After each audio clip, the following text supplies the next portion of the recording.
Hi everybody, I'm Ms. Brown, your school nurse at Baton Elementary, and I am going to read to you chapter 12 of the book, The World According to Humphrey. All right, let's do it. The chapter is called Peace Breaks Out.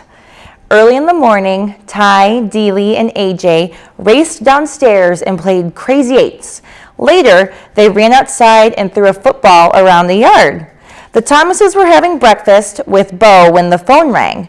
Mr. Thomas talked for a few minutes, mostly saying, that's fine.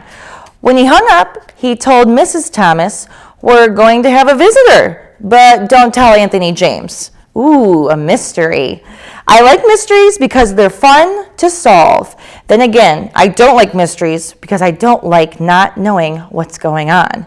So I waited and waited. A few hours later, the doorbell rang. The visitor turned out to be Garth Tugwell and his father. "I really appreciate this," Mr. Tugwell told the Thomases. "It was Mrs. Brisbane's idea.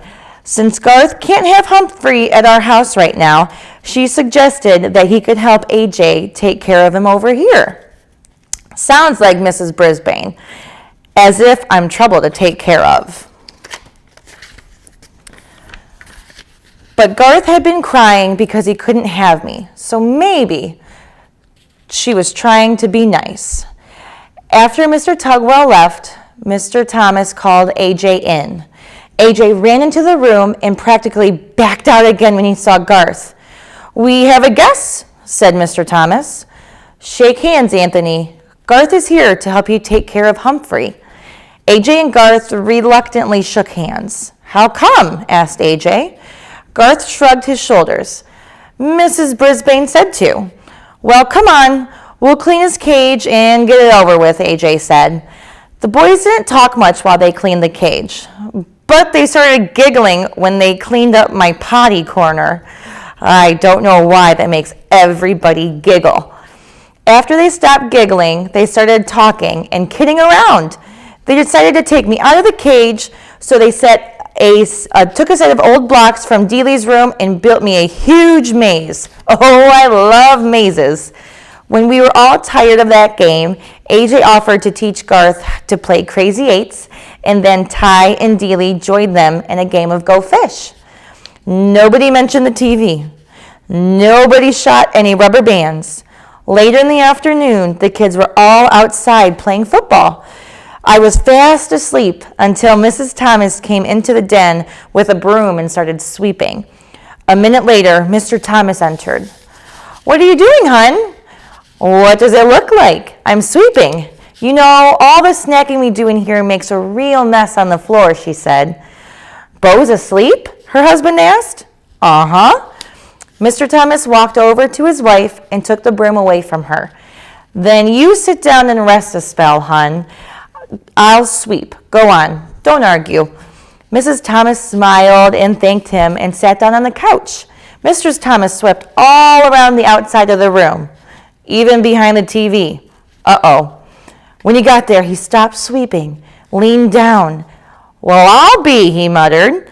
"What's wrong?" asked Mrs. Thomas. "The TV is unplugged," he said. "It's unplugged." He came out from behind the TV and plug in hand and a very puzzled look on his face. "But it couldn't have just come unplugged while we were sitting there watching. I mean, a plug doesn't just fall out," he said. "Plug it in, see if it works," his wife told him. "Well, you guessed it. The TV came on as bright and loud as ever." "I don't get it," Mr. Thomas muttered, "but at least we don't have to pay to get it fixed." Mrs. Thomas stared at the screen for a few seconds, then glanced out the window at the kids playing happily outside. "Charlie, what do you say we keep it unplugged for a couple more days?" she asked. "We just won't tell the kids." Mr. Thomas grinned. Then he bent down and unplugged the TV. "Couldn't hurt," he said. He put down the broom and sat on the couch near his wife, and the two of them just sat there in the den, giggling like Stop Giggling Gail. Suddenly, Mr. Thomas looked over at me. "You don't mind a little peace and quiet, do you, Humphrey?" "No, no, no," I squeaked, and I promptly fell asleep. Things were a lot better when AJ, Garth, and I returned to room 26. No rubber bands flew through the air. Garth didn't trip anybody or make fun of anybody. That meant Gail didn't get in trouble for giggling. Heidi didn't get in trouble for speaking out without raising her hand because she wasn't trying to tell Mrs. Brisbane what Garth had done. But the best change was Saya, who did raise her hand every single day. One day, she raised her hand to volunteer to stay in during recess to clean the chalkboard. Miranda raised her hand too. Mrs. Brisbane chose them both. Girls, I think I can trust you to stay here while I run this report down to the principal's office, Mrs. Brisbane told them. Of course she could trust them. Once the girls were alone, they began to talk. I really liked your singing, Miranda told Saya. Thanks. My mom and I are going to a musical version of Cinderella over at the college this weekend, Miranda continued. We have an extra ticket. Would you like to come with us? My mom will pick you up. Saya quickly turned to face Miranda. Oh, yes, I have not been to a play before. Miranda grinned. Good. I'll have my mom call your mom. Suddenly, Saya's face fell. Oh, better not. She's so busy. Give me your number and I'll have my father call your mother. Saya watched Miranda's reaction carefully. So did I. Cool. That was it. Miranda jotted down her number. Saya looked greatly relieved. I knew that Miranda's mother didn't care how well Saya's mother spoke English. Maybe now Saya would figure that out too. Another great thing that happened was that Mrs. Brisbane started reading a book out loud to the class.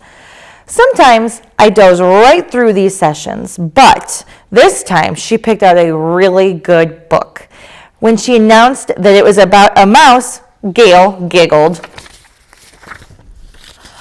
What did she say? Art whispered to Richie. Pay attention, Art, Mrs. Brisbane said. It's about a mouse. Several of the boys groaned. Baby stuff, one of them muttered. We'll see, said Mrs. Brisbane. She started to read, and oh, what a tale it was! All about mice no bigger than I am, who were great warriors. I was longing to put on some armor myself, and by the time she stopped reading, continue tomorrow, she announced as she stuck a bookmark in place and closed the book. Tomorrow! That woman truly has a mean streak. She's proved it again and again. I would have sneaked out of my cage at night to finish the book, but she's so mean she stuck it in her desk drawer. The one that she locks with a key. Grr. That weekend came around quickly, though, and I went home with Richie. I'm still not quite sure how many people actually live at the Rinaldi's house because there were always so many people coming and going. Aunts, uncles, cousins, grandparents, neighbors. One meal seemed to flow right into the next, and Richie's mom was very generous with treats. I'll tell you one thing, you could never be lonely or hungry at the Rinaldi's house. On Sunday afternoon, guess who showed up? Remember Richie's uncle? That's right, Aldo Amato. This time, my buddy Aldo was not lonely because he brought along his girlfriend, Maria, to meet the family. She was a very nice lady who wore her long hair piled high on her head. She was dressed in bright red from head to toe, red earrings, red sweater, red skirt, and red shoes. I think red is a very happy color, and I think Maria is a very happy person, especially when she's with Aldo. All the Rinaldis made a big fuss over Maria and praised the bread and cookies she'd brought from the bakery where she worked. After all the commotion of their arrival dialed down, I heard Aldo tell Maria, now there's someone really important I want you to meet. And he introduced her to me. Believe it or not, Humphrey is one of my best friends, he told her, and he was the very first friend I told about you. Then I am honored to meet you, Humphrey, Maria said, smiling down at me. The pleasure is all mine, I squeaked. See, he likes you, said Aldo, and indeed I did. The world seemed like a pretty nice place for a handsome young hamster like me, I can tell you.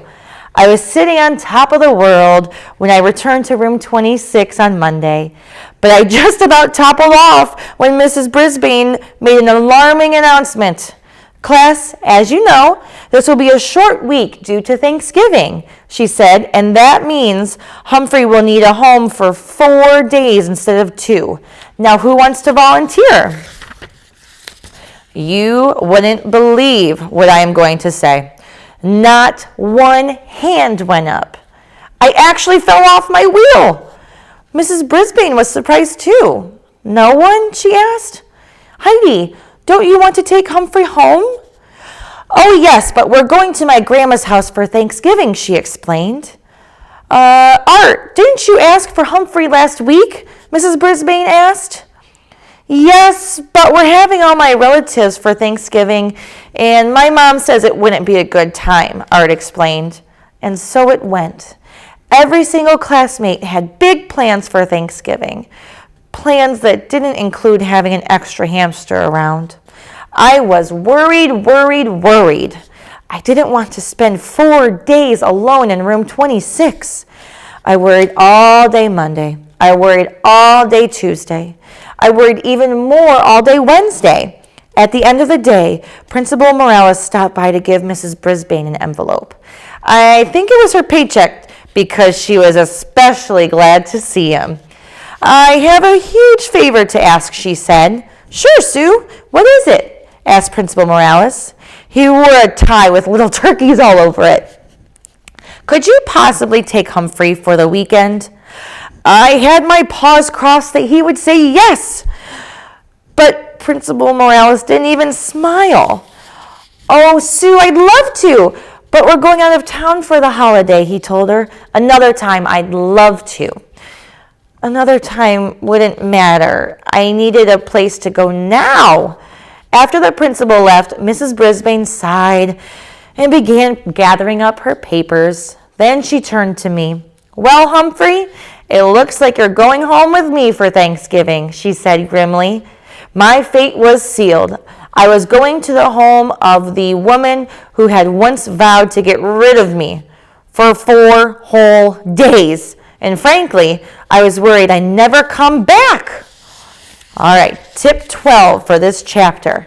If you must leave your hamster with a caretaker, make sure that was someone that you know and trust. All right, guys, now we're going to do the question for chapter 12.